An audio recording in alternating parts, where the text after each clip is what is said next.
Sorry about that, folks. On that video I was talking about my blades and the handles and stuff, but you can spray paint your handle any color you want if you use PVC, and they're easy to touch up even if you do scrape them up. But you can buy the gray, and there's white.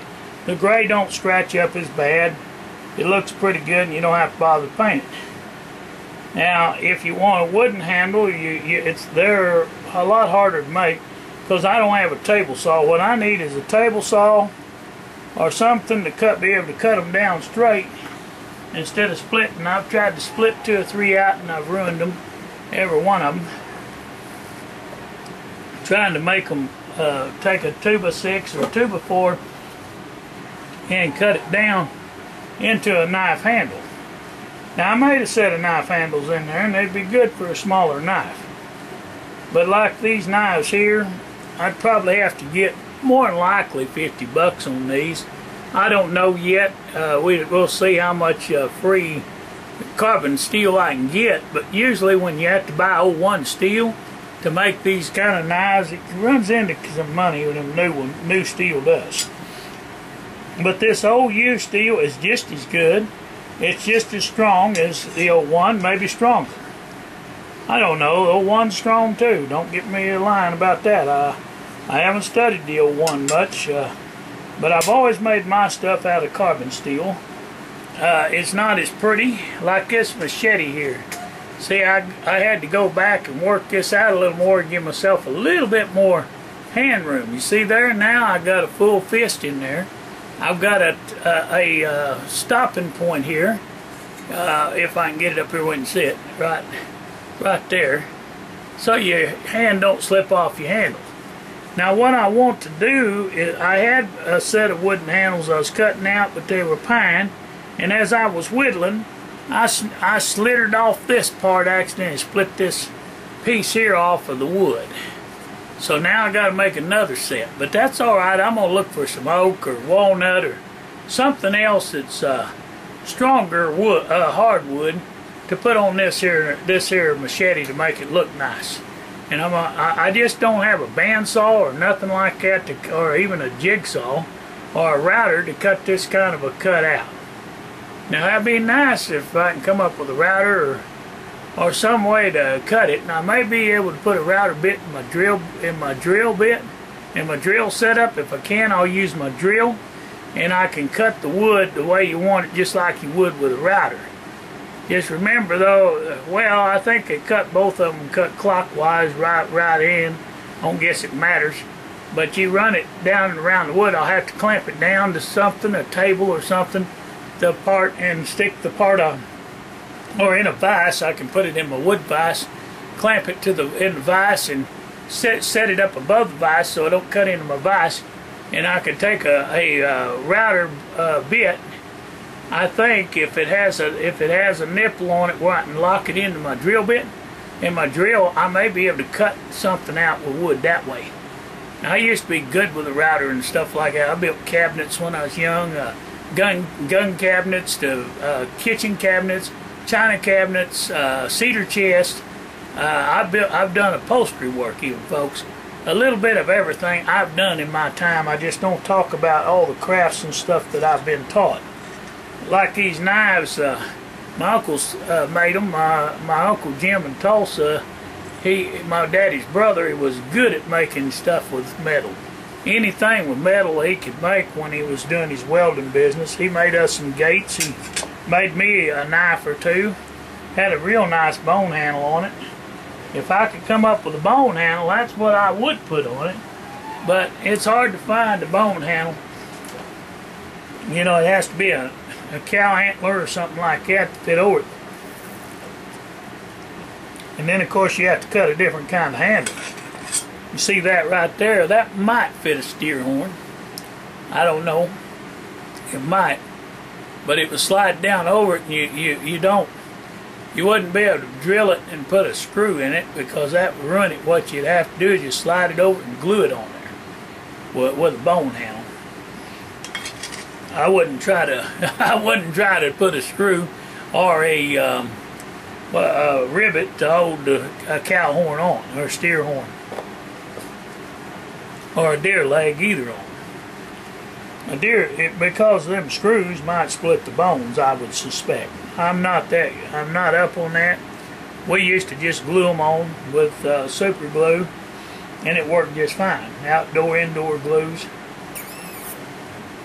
Because when you hollow out a steer's horn, usually you can get different curves in them. Deer antlers work as a knife handle, but wood does too. And I tell you, if you can get a nice piece of walnut, oak, ash, or any pretty hard wood that you like, cedar will work. Of course, cedar is easy to split like pine. That's what I was working with, pine, a while ago, trying to fix a handle for this, and I just hate trying to whittle that old soft pine. You can whittle it down sometimes, but if you try to take off too big a bite, you can lose everything you gained in one swoosh. You ruin your pattern, and you just have to pitch it. Start again. That's part of grasping out handles. It's not easy making handles, folks. I just wanted to go over that with you. You can see the hang on a second. terrain is just about done. It's stretched out pretty good. It's a good shape. I got a guy on here. It's called Storm the Castle. And Storm the Castle is a good place to learn blacksmith. Let me stop that a second. He's working on a sword right there, and it's really nice what I see him do. I'm assuming that it's good.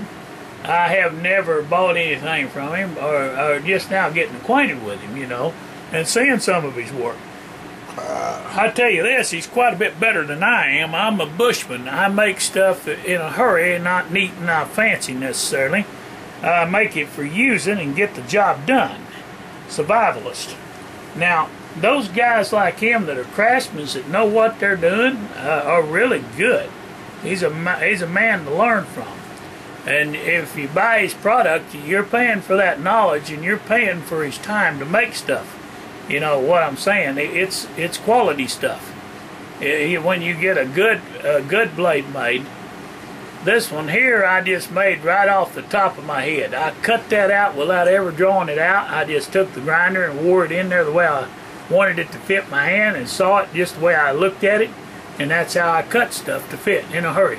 In the bush, you don't have all day to get it done, and so this is not going to be near as fancy as what he makes, but I would say it's tempered just as good. I've tempered it pretty good, but I'm not an expert at blacksmithing.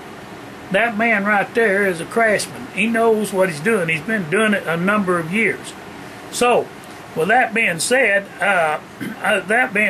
you get what you pay for. Now, I'm not saying that I can't make knives and that I don't make good ones, because I do, but just not as crafty or fancy or as nice as what he would make, or maybe not. He has techniques that I don't know yet. So I'm going to watch his videos and several guys' videos and tips to learn from them, to see if they're doing anything different than I am to make the blade better. It never hurts to learn something new. Even if you think you know, you don't always know everything. I don't pretend to know everything. But what I built here is pretty good. It's a pretty good usable tool that you can take out there and cut brush with. I built this out of a lawnmower blade for the purpose of cutting bigger brush. And I want to fix it with either a rubber handle, or maybe I may go with a rubber handle so it takes some of the shock out of you when you're chopping. I don't know. I've never tried a rubber handle on a machete. That's something that just hit my mind. That just might work to take some of the shock out when you're whacking, so it don't hurt right down your finger joints. Because you keep in mind, you got these little old finger bones holding this here big old machete in your hand. That's a lot of weight, folks. That's a 24-inch machete. It was, except 4 inches or better, a little around 4 1/4 inches took out for the hand guard here, for your handle, or your tang, the back part of your sword, or machete rather.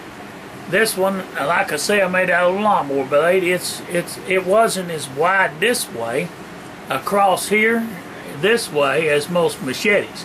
It's kind of built more like a short sword.